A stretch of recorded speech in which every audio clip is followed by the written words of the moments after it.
Hi, I'm Julian Chidgey and welcome to the Fox Rage DVD Volume 1. Today you find us on the Tiverton Canal in Devon and we're going to be looking at the basics of modern lure fishing. And in fact we're being joined by an absolute expert in this area of the sport, Dietmar Isaiasch. He's actually the world champion. He's fishing a little bit further down, so let's go on down and join him and see how he's getting on.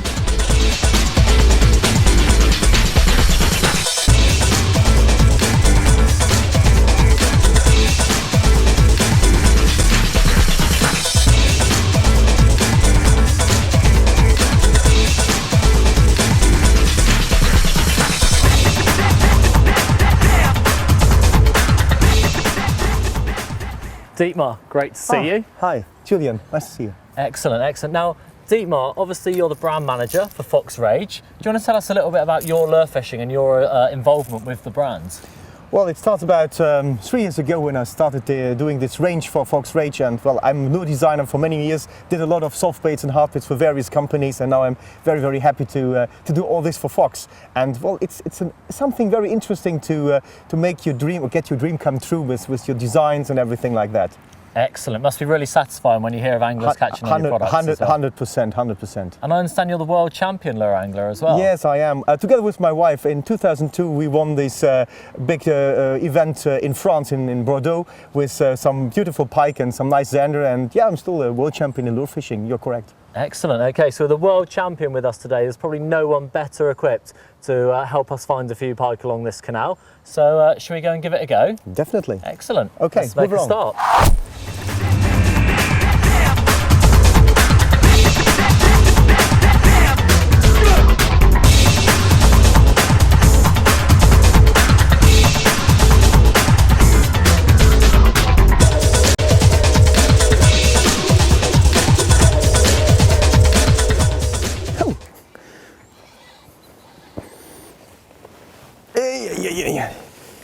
Help, Julian. I need your landing net. Okay.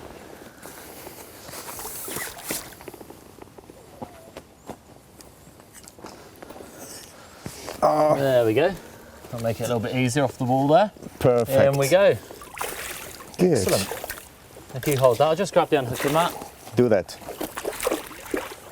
Typical nice English pike from one of these lovely canals here. There we go, Dietmar. Brilliant. Okie dokie. Pop that one on there. Oop. Nope. Easy.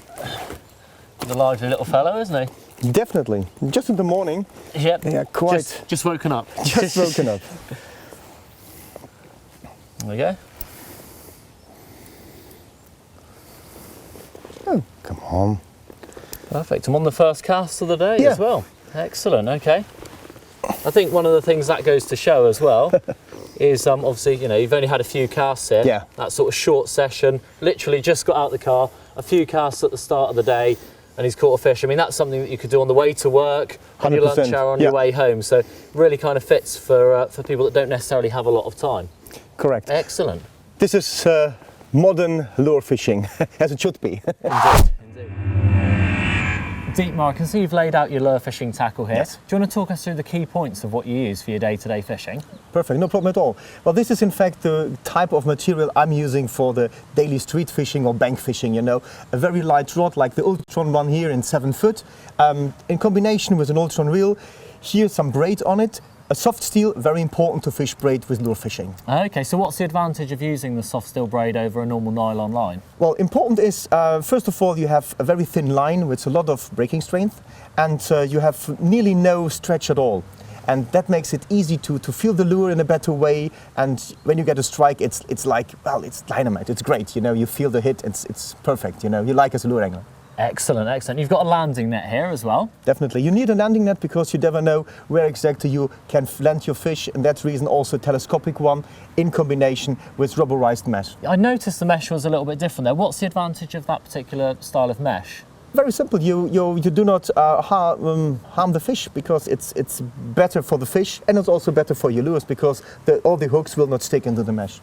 Brilliant, okay, and you've got a bag here to carry everything in. Yes, because plenty of soft baits and hard bait needs to be carried, and also very quick access to it. That means a nice shoulder bag like this, and of course pliers, scissors, and whatever you need. And also don't forget the steel traces. That's really helpful, Dietmar. It's great to see the tackle that you're using day to day. The key thing that I can see from this is it'll all easily fit in the boot of the car. Definitely. Perfect for short sessions, nipping out, trying new waters. Excellent. Thanks very much. To get the best out of your soft steel braid is the right knot. For that reason, I take the soft steel braid double, wetten it, then I go through the swivel or the ring of your steel leader, make a kind of hangman knot, in fact, by winding the line parallel 6 times, bringing it back,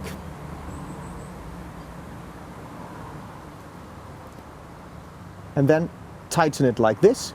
For an extra control, I always use a knot puller, and this knot puller is important because that gives you the extra tension to fix the knot. And last but not least, it's also very good control. You just cut away the line at the end, and what you see now is you see 3 ends, and if you have this 3 ends, you know you have done the right knot for braid.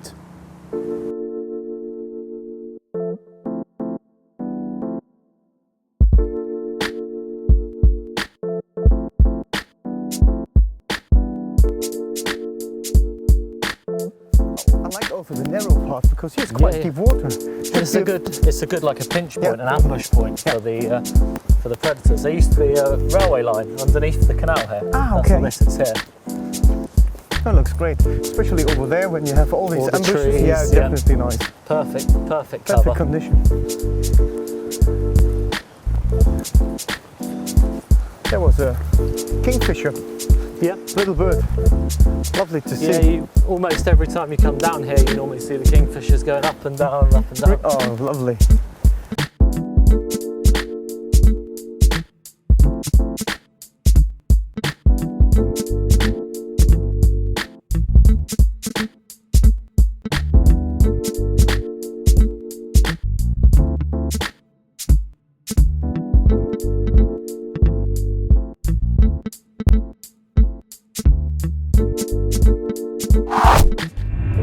Going to hand man that one, Dietmar, or do you want the net? After the little one. Another fighting fit little jack pike. Unbelievable, yeah. Took 200 meters line. Did that one grab right at your feet, or? Yeah, just right at my feet. That's come on. Yep, gone. Fine. Okay. I think that's Easiest way.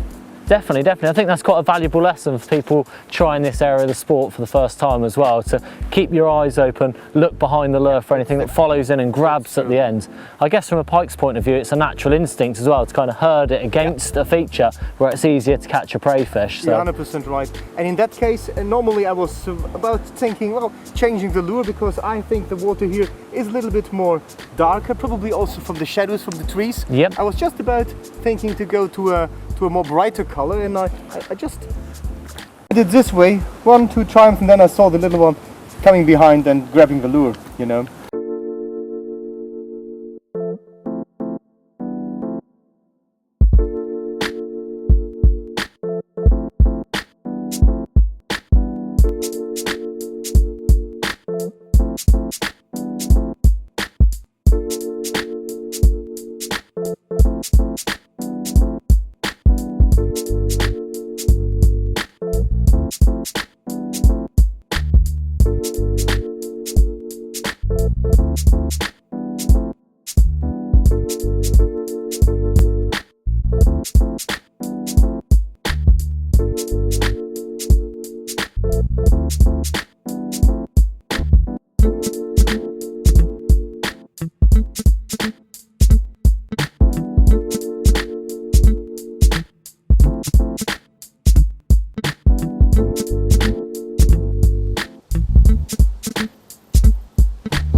Here we go.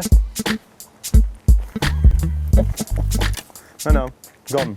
That was a serious fish. Yeah, I saw the wave come in. Well, Dietmar, we've tried quite a lot of different soft lures today. Yes, we did.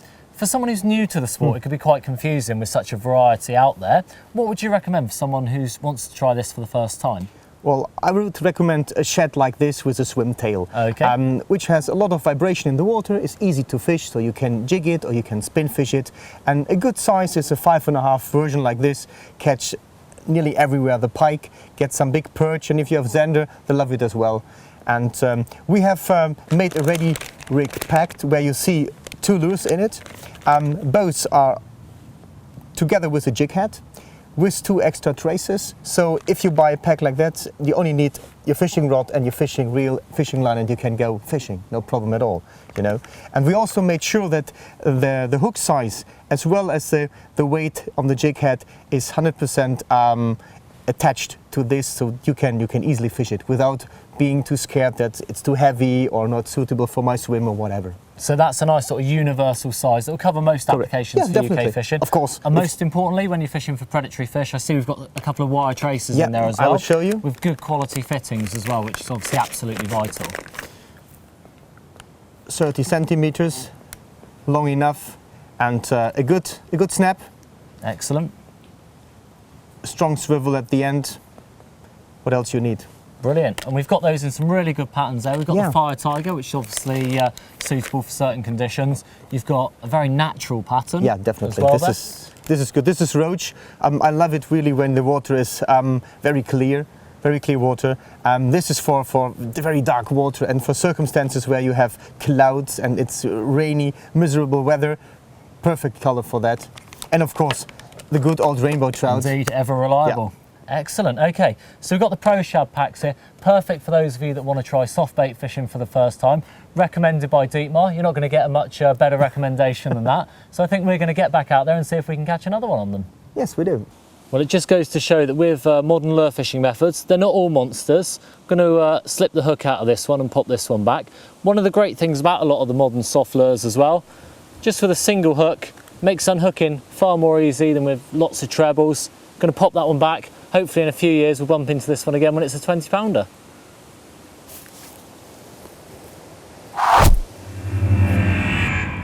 Dietmar, we've looked at some of the Pro Shads that are already ready to be fished. Yes. Obviously there's lots of other soft baits and jig heads available within the range. Can you show us how to rig those up to get the best from them? Of course. I take one of the fish snacks ones here, in that case a sludger shad. It's a 5-inch shad. And important is whatever shad you take is the right hook length. Keep in mind that the hook length should not be longer than 50% of the shad length. So in that case it's a 4.0 and you can see it's maximum 50% that covers the length of the shad. If it's too long it will interfere the action. Look, Julian, and then a lot of anglers do one major mistake.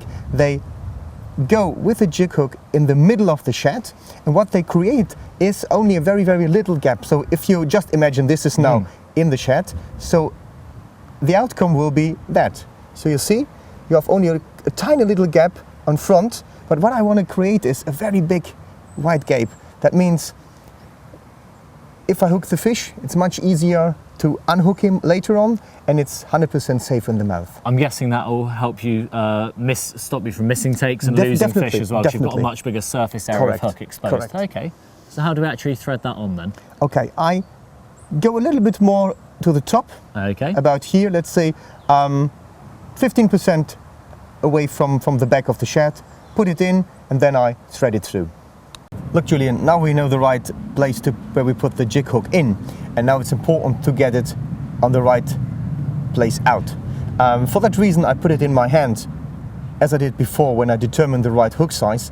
I lay it just over the shad, try to mark it here with my thumb, and then just make a little mark with the point of the jig hook. Then I go through it, and important is that you stop moving the jig hook, you just move the soft bait. It's much easier, and then you bring it this way. So over it's just threading it round the shank. Just threading it round the shank, correct. And you try to achieve that the point of the jig hook comes out. Can see that? I see. Exactly at this point. Then you just bring it in, and you have it in a nice way. You know, you have the white gape you're looking at, and what you also can see is these sheds what we produce are machine molded, so you get always this line in the middle, which helps as well to thread the hook in the right way. Excellent. Okay, well obviously there's lots and lots of soft baits and jig head combinations within the Fox Rage range, and using this simple mounting technique, obviously there's lots of variation that we can bring to our fishing. Brilliant.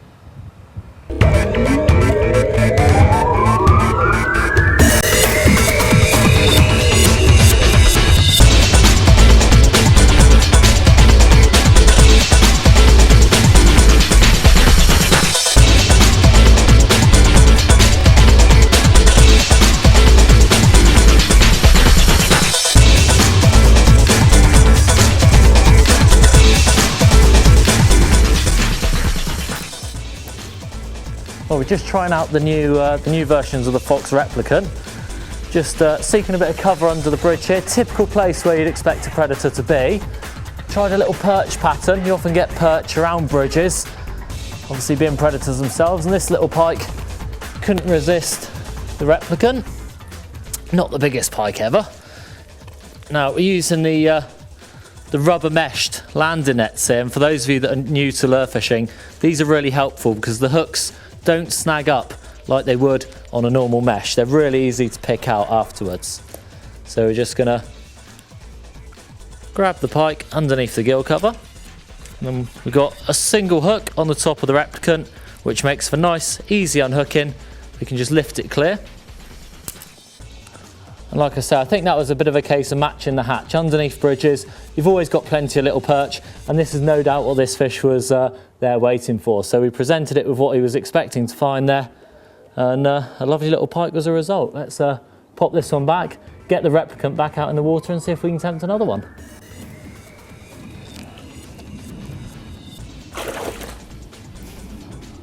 We've just popped that pike back. I just want to have a quick look at the landing net that I'm using. I mentioned about the rubberized mesh. Now, if you're using a normal style landing net, when the trebles get caught up in there, they're really difficult to get out, and that can cause problems obviously with regard to you having to cut hooks, and also at times with the fish rolling up in it because it's so soft. As you can see with the rubberized coating on the mesh, it's really easy. Just simply take the hook out, and obviously that's good for you, good for your lures, and most importantly of all, good for fish conservation.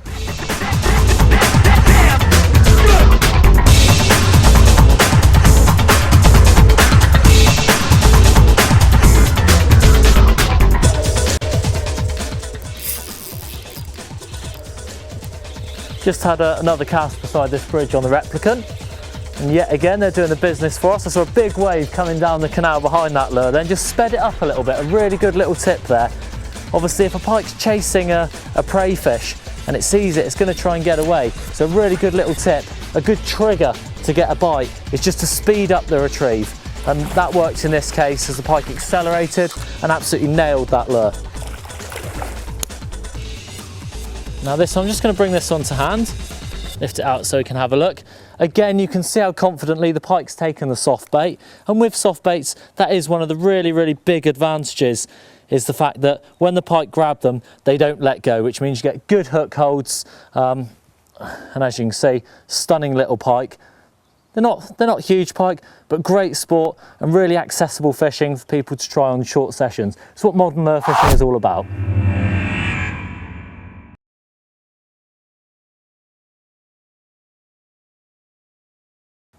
You've just seen me catch 2 pike in quick succession on the replicants, so let's have a look at this range of lures. Starting with the smallest size, we've got the 5.5 inch model. Now this is relatively slow sinking, means it's absolutely perfect for most smaller UK venues, such as canals, drains and shallow lakes.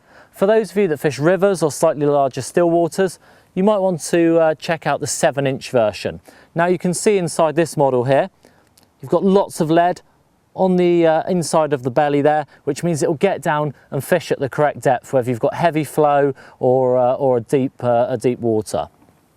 Now for those of you that take on the big gravel pits and trout reservoirs, we've got a 9 inch version.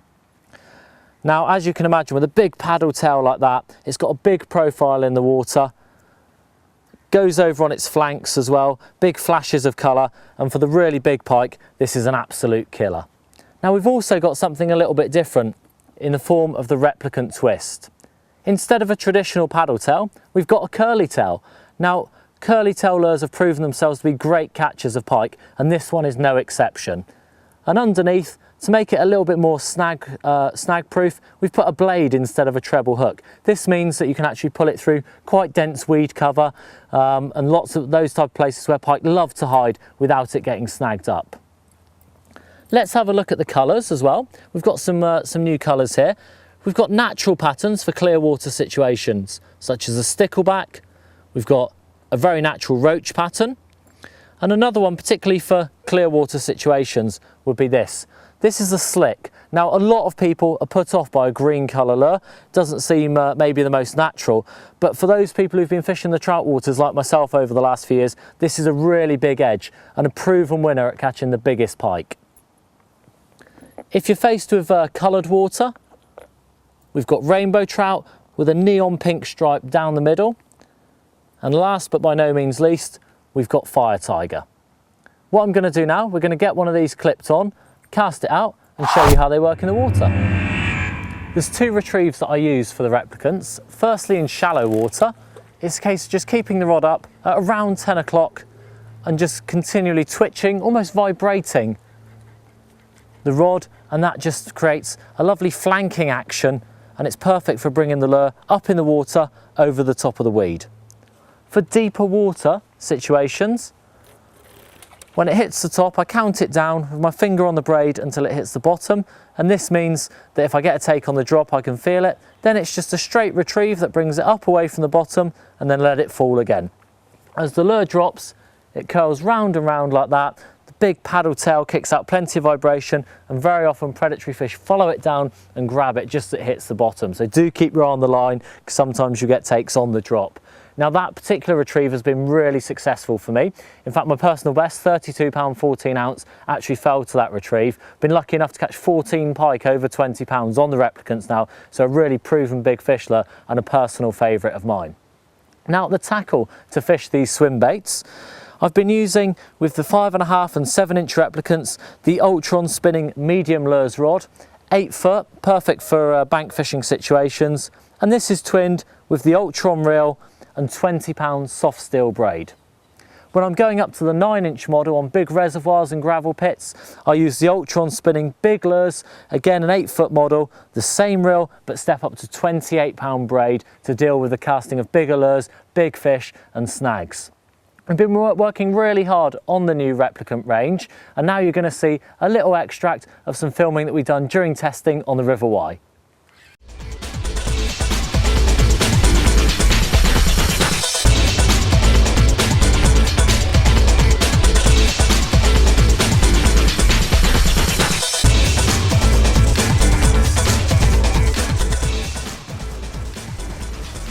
Yep. Down on the River Wye, and we're just testing the new Fox replicants. We're in our third swim so far, and we've just had the first take. As you can see, we're into a good fish on the little 15 centimetre rainbow trout pattern. Just about to lift the lure out of the water. This big summer pike just gone airborne again. Came up and grabbed it.